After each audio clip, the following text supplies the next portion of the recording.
کہ اب آگرہ آ گیا شکنجے پہ. تو آپ کتنے پر امید ہیں کہ اوگرا اس حوالے سے اپنا ڈیو رول پلے کرے گا؟ سیکورٹی کا مسئلہ ہے, ڈیفنس اینٹیز کا مسئلہ ہے, ہماری آرم فورسز کا مسئلہ ہے, فضائیہ کا مسئلہ ہے. یہ چھوٹا مسئلہ ہے. آپ نے اپنے ملک کی جو انڈیجنس جو پروڈکشن ہے آپ نے اس کو بچانا ہے یا جو امپورٹ لابی ہے اس کے لیے آپ نے کام کرنا ہے؟ اور آپ کیوں کسی کے کہنے پہ کام کرتے ہیں؟ آپ اسٹیٹ کے ملازم ہیں, اسٹیٹ کے انٹرسٹ کو مد نظر رکھا کریں. جب پہلے کہتے تھے کہ جب مشکل وقت تھا عوام ساتھ دے, اچھا وقت آئے گا ہم عوام کو ریلیف دیں گے, اچھا وقت آیا ریلیف ادھر منتقل کر دیا. رابنگ دا پیٹر ٹو پے دا پاول. ایک بندے کو لوٹو تو دوسرے کو ریلیف دو.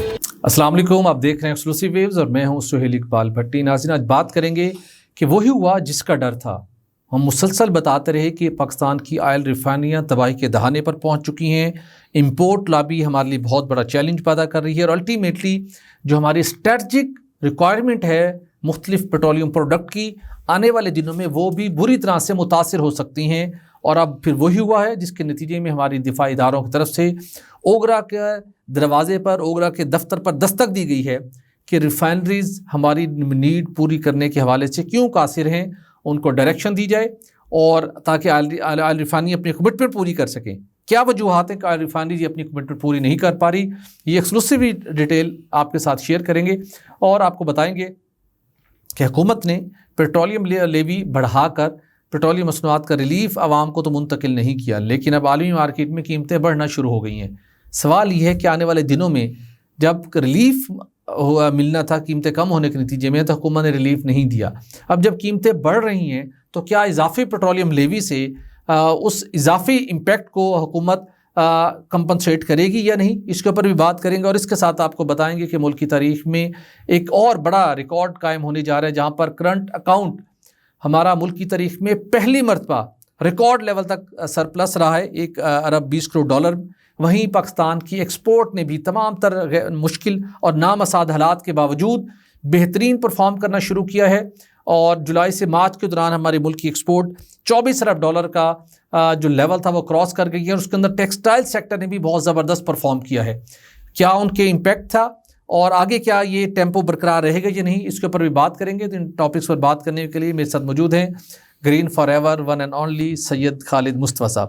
خالد صاحب, ریفائنریوں کا معاملہ آپ نے بہت اگریسولی ٹیک اپ کیا, اور ہر ایک کا آپ نے وقت ٹائملی آپ نے ان کو جگانے کی کوشش کی کہ اٹھیے, خواب غفلت سے جاگے. ریگولیٹر بھی, متعلقہ ادارے بھی, چونکہ ہماری ریفائنریاں تباہی کے دہانے پر ہیں, وہ متاثر ہوں گی, اربوں کا خسارہ تو ہوگا ہی ہوگا, لیکن ہماری جو دفاعی ضروریات ہیں جو ہماری ریفائنریز پوری کرتی ہیں وہ بھی پھر پوری نہیں ہوں گی.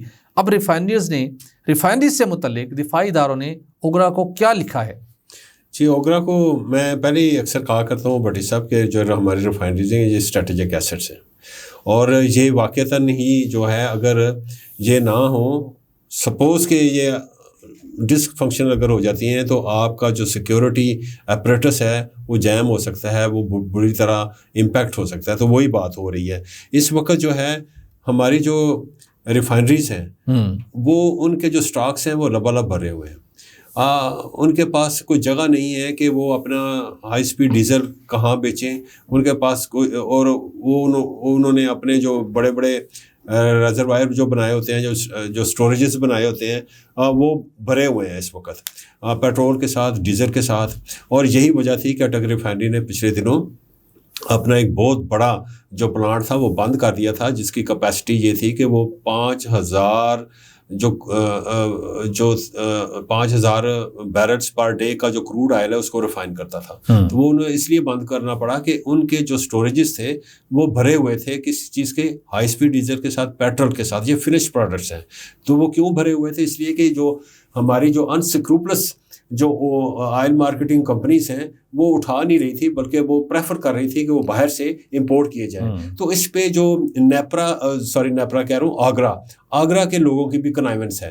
آگرہ بھی ان کو فیسیلیٹیٹ کرتی ہے, نوئنگ دا فیکٹ کہ جی ہماری جو پیٹرولیم جو ریویو میٹنگ ہوتی ہے اس میں یہی ہے, اور لا آف دا لینڈ بھی یہی ہے کہ جو پہلا پروڈکٹ جو ریفائنریز کا ہوتا ہے لوکل, وہ پہلے استعمال کیا جاتا ہے, وہ پہلے اٹھایا جاتا ہے, اور او ایم سیز کو وہ باؤنڈ ہے وہ اٹھانے کی. اس کے بعد جو کمی بیشی ہوتی ہے وہ اتنی آپ امپورٹ کر لیتے ہیں. لیکن یہاں پہ الٹی گنگا بہہ رہی ہے. یہاں پہ جو ہے نا وہ منگوائی جا رہے ہیں باہر سے. 1-2 کمپنیز ہیں جو کہ جن کی جو سرپرستی جو ہے حکومت میں بڑے بااثر لوگ بھی کر رہے ہیں اور آگرہ بھی کر رہا ہے. اور اس کا نقصان کیا ہوا ہے؟ اس کا نقصان یہ ہوا ہے کہ آج پھر جو ہے ہماری جو ڈیفنس کی آرگنائزیشنس ہیں انہوں نے اپروچ کیا, انہوں نے کہا جی ہمیں چاہیے جیٹ پائلٹ 18 وہ ہمیں چاہیے, اور ریفائنریز کو کہیں کہ وہ اپنی کمٹمنٹ پوری کریں. اب ریفائنریز کہاں سے کمٹمنٹ پوری کریں؟ ان کے تو اسٹوریج لیول بھرے ہوئے ہیں, وہ تو اپنا یونٹ بند کر کے بیٹھی ہیں, تو کیا کریں وہ. تو اب سوال یہ پیدا ہوتا ہے کہ اب آگرہ آ گیا شکنجے پہ, ٹھیک ہے نا. اب آگرہ جو ہے وہ امپورٹس پہ لگام دے گا اور انہیں کہے گا جی کہ آپ ان کا مال اٹھائیں, امپورٹ پہ لگام دے گا, اس کو کم کرے گا, رینین کرے گا ان کو, اور جو ہمارا لوکل اسٹاف ہے وہ اٹھائے گا. جگہ بنے گی اسٹوریجز میں تو وہ بھی GP18 بنانا شروع کر دیں گے. تو آپ کتنے پر امید ہیں کہ اوگرا اس حوالے سے اپنا ڈیو رول پلے کرے گا؟ اب اس کی مین وجہ یہ ہے کہ جی ڈیفنس کا کام آ گیا نا, سیکورٹی کا مسئلہ ہے, ڈیفنس اینٹیز کا مسئلہ ہے, ہماری آرمڈ فورسز کا مسئلہ ہے, فضائیہ کا مسئلہ ہے. یہ چھوٹا مسئلہ ہے. اس وقت ہم جو ہیں ایٹ وار ہیں بلوچستان میں, اس وقت ہم ایٹ وار ہیں. تو جو کچھ پاکٹس ہیں جو وہ ریئلٹی جس کا آپ کو ادراک تھا, آپ بھی بتاتے رہے, ریگولیٹر جتنے ایکسپرٹس وہاں بیٹھے ہوئے ہیں ان کو نہیں پتا تھا کہ ہم نے اپنے ملک کی دفاعی ضرورت کو پورا کرنے کے لیے ضروری ہے کہ ہم امپورٹ کو ایک لیول تک کنٹرول رکھیں. میں تو کہتا ہوں جی کہ ان کا اس حوالے سے جو ڈیسیژن میکنگ کے حوالے سے نا ان کا پرفارمنس آڈٹ کیا جائے, ان کی پرائرٹیز کیا ہے. اوکے, آپ نے اپنے ملک کی جو انڈیجنس جو پروڈکشن ہے آپ نے اس کو بچانا ہے, یا جو امپورٹ لابی ہے اس کے لیے آپ نے کام کرنا ہے؟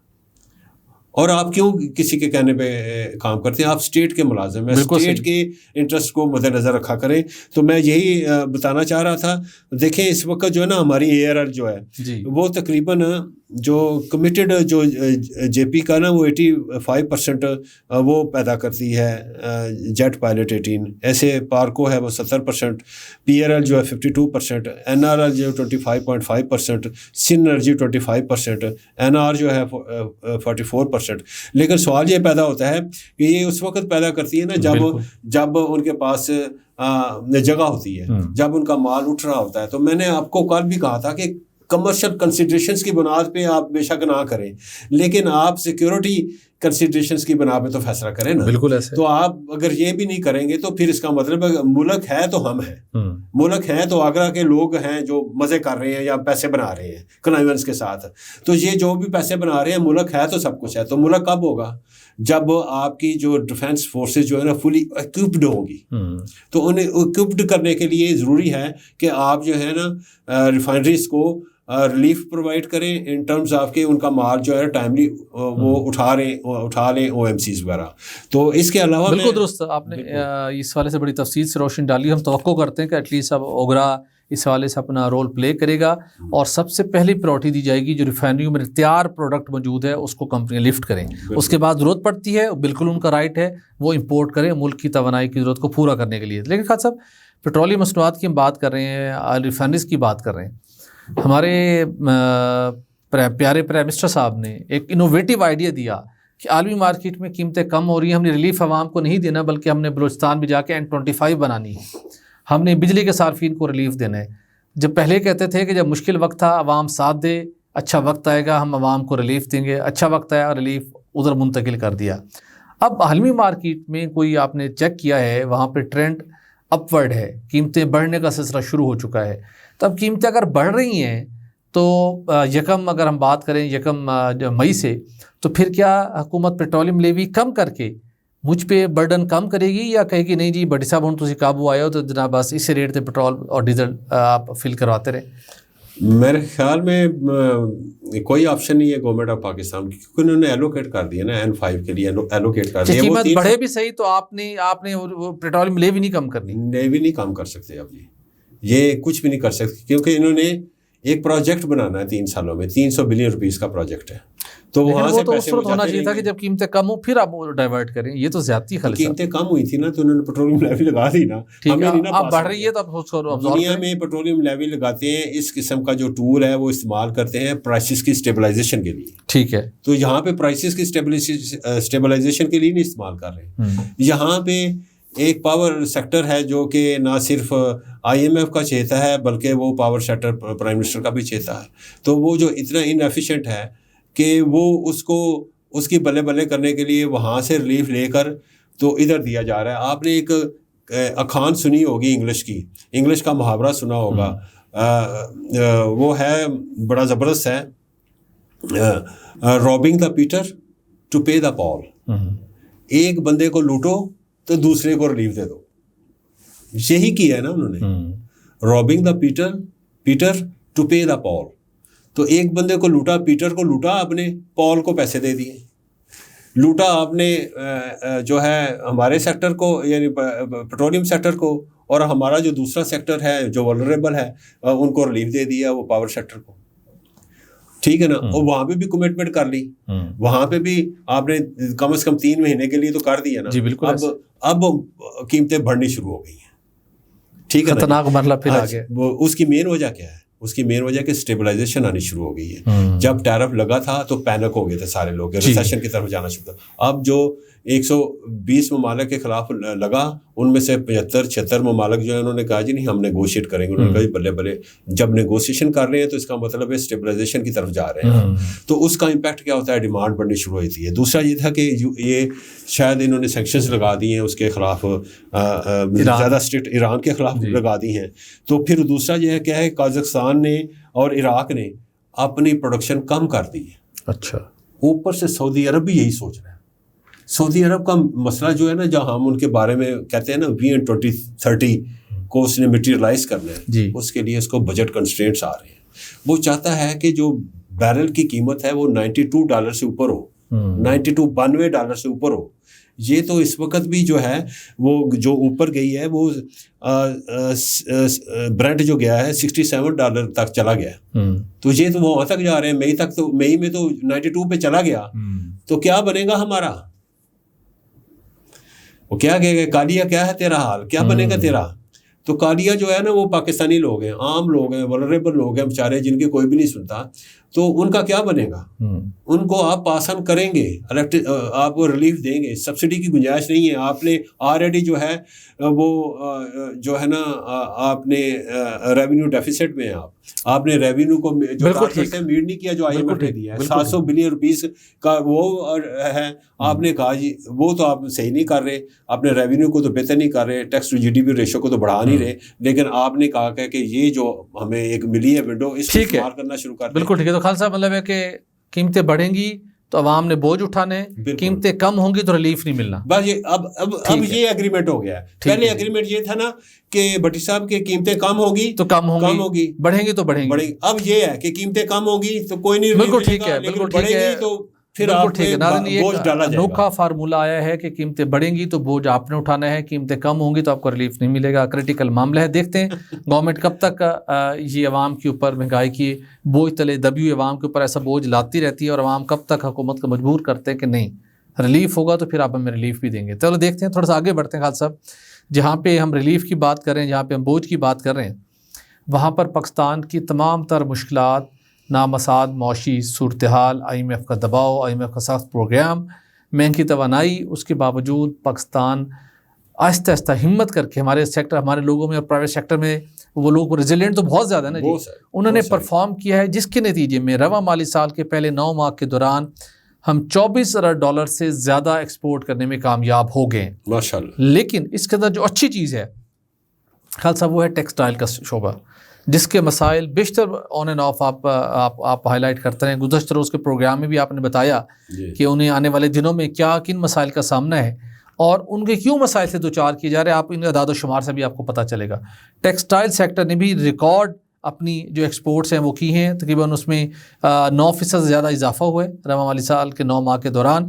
$13.61 ارب کی ہم نے جولائی سے مارچ کے دوران ٹیکسٹائل کی ایکسپورٹ کی ہے, مختلف مصنوعات کی, اور اسی عرصے کے دوران گزشتہ مالی سال میں یہ جو والیوم تھا یہ 12.45 یعنی $12.45 کروڑ تھا. تو اس کے اندر ہم نے گین کیا ہے اور بڑی انکریجنگ سچویشن ہے. اور اگر ہم جو مختلف اقدامات کر رہے ہیں وہ نہیں کرتے اور ڈسٹرب نہیں کرتے تو یہ ٹیکسٹائل سیکٹر آپ کو بہت آؤٹ اسٹینڈنگ رزلٹ دے سکتے ہیں آنے والے دنوں میں بھی. تو اس طرح دیکھا جائے تو جیسے میں نے بتایا کہ جو ہماری ایکسپورٹ ہے وہ 24 ارب ڈالر سے تجاوز کرتے ہوئے 24 ارب 71 کروڑ ڈالر تک پہنچ چکی ہیں, اور گزشتہ مالی سال کے اسی عرصے میں یہ ہماری ایکسپورٹ جو ہے وہ 22.92 کروڑ ڈالر کی تھی, 22 ارب 92 کروڑ ڈالر تک تھیں. اس میں بھی اوور آل جو ہماری ایکسپورٹ ہے مختلف مصنوعات کی اس کے اندر 7.82% اضافہ ہوا ہے. بالکل صحیح. ان مشکل حالات کے اندر یہ اضافہ ہونا ڈیفینیٹلی ایک بڑا امپورٹنٹ ایک جو ہے نا وہ ان کا ایک سائن ہے. اور بالخصوص اس وقت جب ہم بات کرتے ہیں, اچھا بڑے انٹرسٹنگ ہے ان مہینوں منتھ وائز بھی چیزیں بہتر ہو رہی ہیں. جو ہم کہتے تھے نا چیزیں بہتر ہو رہی ہیں, تھوڑا پولیٹیکل حالات بہتر کریں, سسٹم چلنے دیں, چیزیں بہتر ہوں گی. تو یہ جو میں نے کچھ پاکستان بیورو اسٹیٹسٹکس سے اعداد و شمار حاصل کیے اس کے مطابق مارچ میں ہماری جو ایکسپورٹ رہی ہیں وہ 2 ارب 64 کروڑ ڈالر رہی ہیں. صحیح. اور فروری میں یہ تھی 2 ارب 49 کروڑ ڈالر.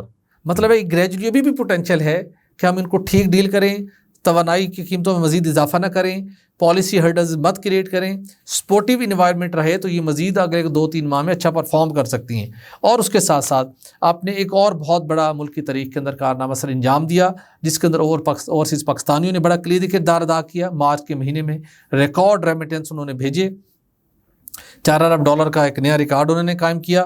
وہیں پر کرنٹ اکاؤنٹ جو ہم زیادہ تر سنتے ڈیفیسٹ میں ہوتے ہیں اربوں ڈالرز, پھر ہم نے اپنی ہم نے امپورٹ کو ہم نے تھوڑا کنٹرول کیا, ہم نے اپنے ریمیٹنس کو بہتر ہوئے, ہمارے ایکسپورٹ کو بڑھایا, جس کے نتیجے میں جو ہمارا کرنٹ اکاؤنٹ ہے وہ ملک کی تاریخ میں پہلی مرتبہ 1 ارب 20 کروڑ ڈالر سرپلس ہے جی.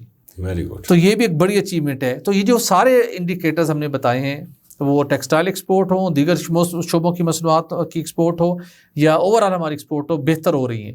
لیکن اس صورتحال کے اندر اگر آپ نے توانائی کو مہنگا کیا ایکسپورٹ اورینٹڈ سیکٹر کے لیے تو اب تک کی جو کامیابی ہے نا وہ کہتے ہیں کہ یہ ساری لیر ہو جائے گی, نیوٹرلائز ہو جائے گی. جی ایگزیکٹلی. بس تو یہ تھا آج کے لیے. جی بالکل. تو یہ تھا آج کے لیے, اور ہم توقع کرتے ہیں کہ حکومت پالیسی کے اوپر ریوزٹ کرے گی, اور جو گیس کے اوپر لیوی لگانے کا فیصلہ ہے, اب بجلی سستی ہو چکی ہے تو لیوی لگانے کی ضرورت پیش نہیں آنی چاہیے. اس فیصلے کو حکومت ریوزٹ کرتی ہے تو ہمارا ایکسپورٹ اورینٹڈ سیکٹر مزید آئندہ 2 ماہ میں بہتر پرفارم کر سکتے ہیں. ناظرین آج کے لیے اتنے ہی, ہمیں اجازت دیجیے. Have a wonderful weekend. ہمارے چینل کو لائک اور سبسکرائب کرنا مت بھولیے گا. اپنا رکھیے گا خیال. اللہ حافظ.